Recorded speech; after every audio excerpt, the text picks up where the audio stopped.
We've been at it. Fell a monster tree. Got about 4 good saw logs out of it. I'm going to bring the Alaska mill up, a couple saws, and mill it into boards for the cabin. Lots of videos to make. Anyway, I'll try to put some kind of video together here. Up here in the mountains, beautiful. It don't get no better.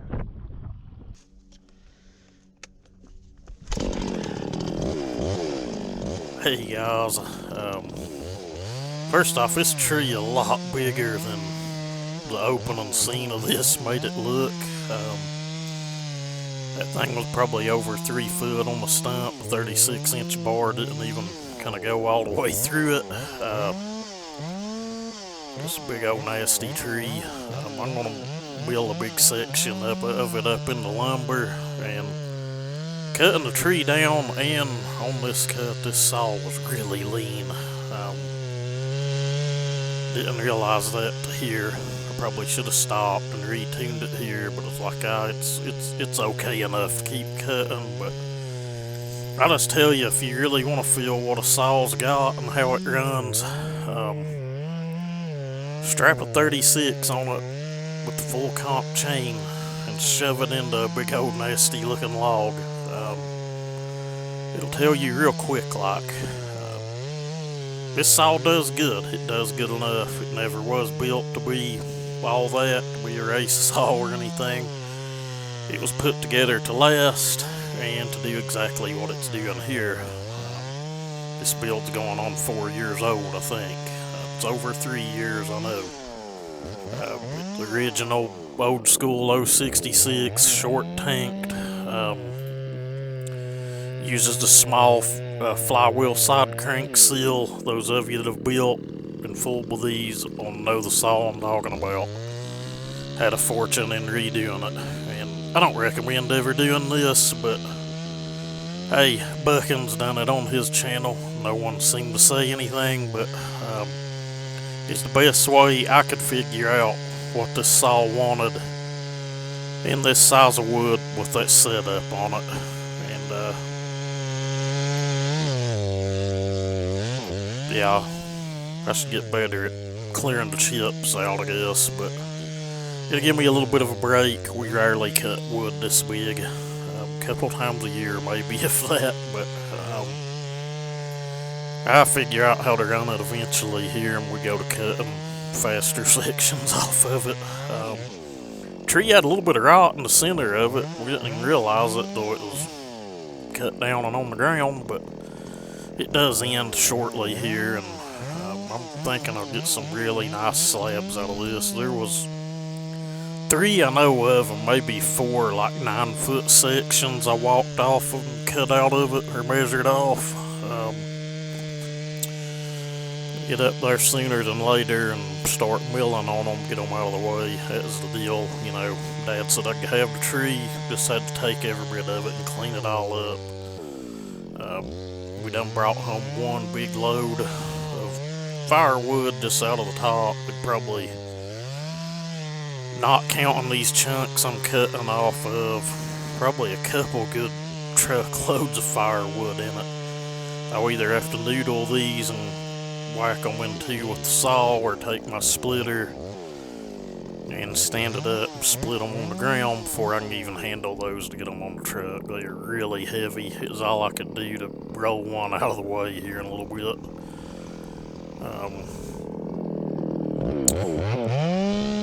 This old saw done the job, done pretty good. I've got 660s that are stronger.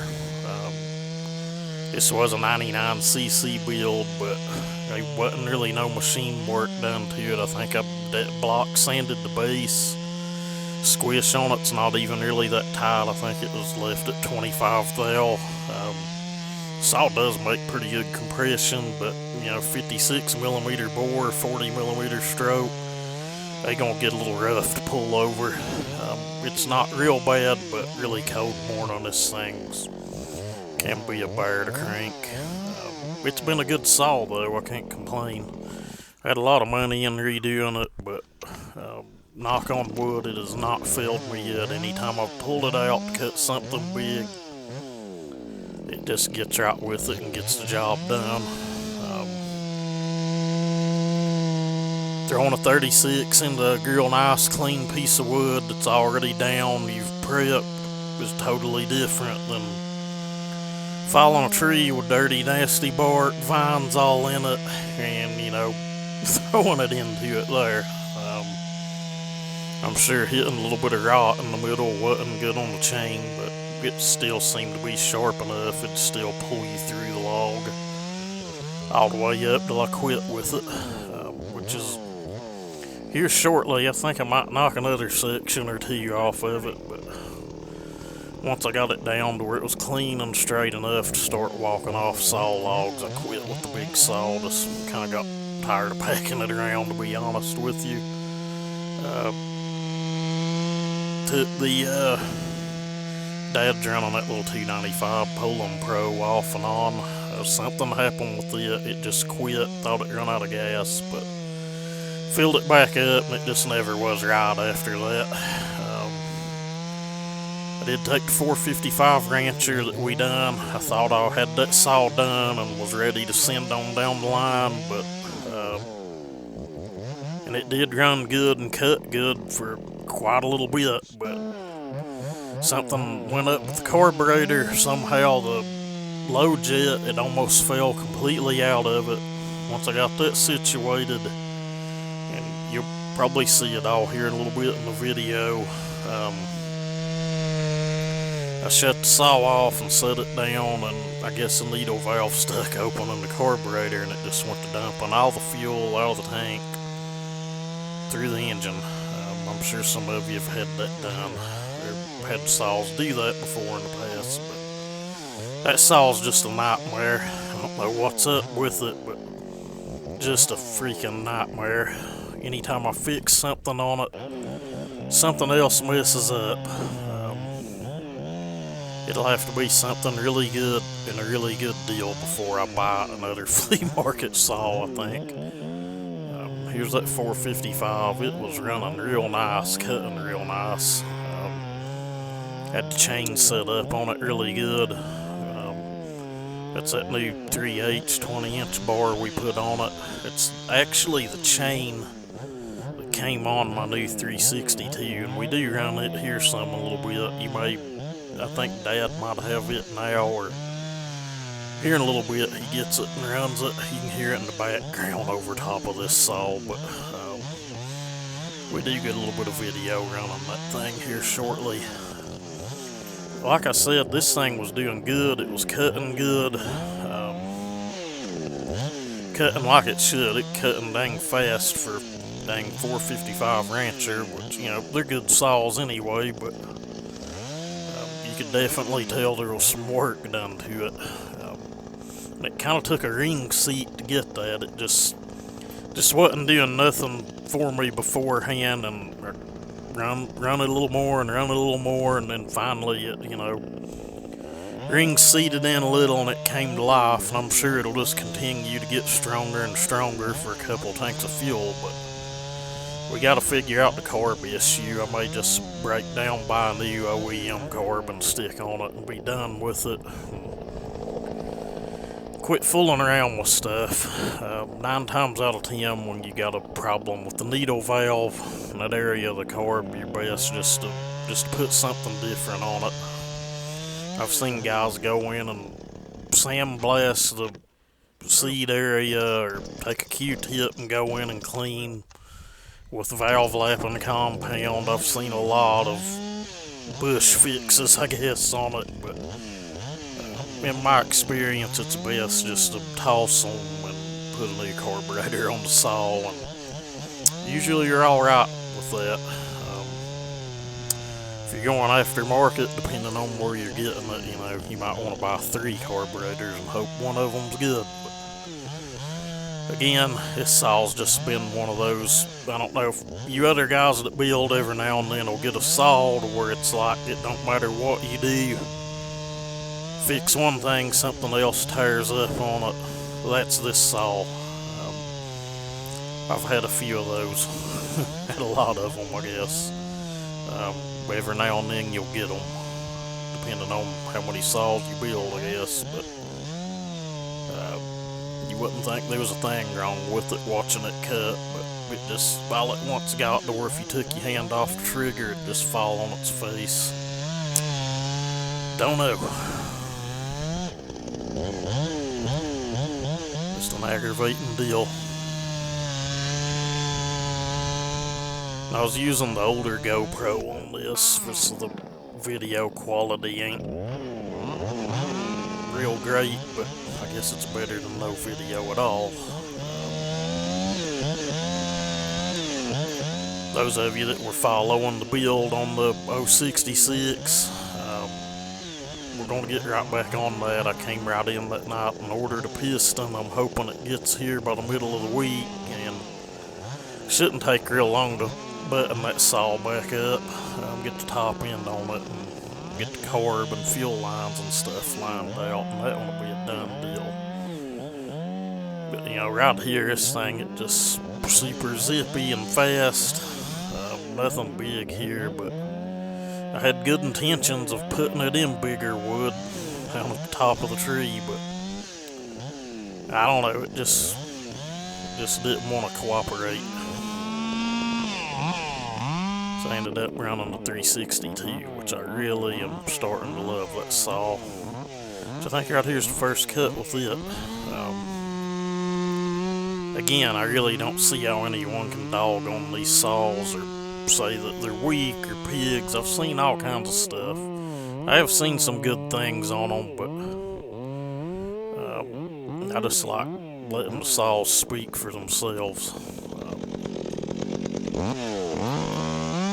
And this saw here, it just flat out gets with it. I'd had people ask how I like the bark box. I really, really like it. I don't know how much of an improvement it made on the saw, but it's an improvement you can notice. You do need to run it enough for the M-tronics to reset. You know, there's a lot of ways up in the air on doing that, but any of these things I've had with the M-tronics, it just seems like once you cut a round of wood or so, they just open up and take right off. That's the way this one was right out of the box, and once I put the bark box on it, it just seemed like, you know, that was it, open up and take off. I've seen things where people say you need to let it sit on the ground and idle for a minute. I don't know, I've never done that on one. It's only the second M-tronics saw I've ran, but I do promise you I will run more. That's just the beauty behind it. A lot of people say, well, I don't know nothing about it.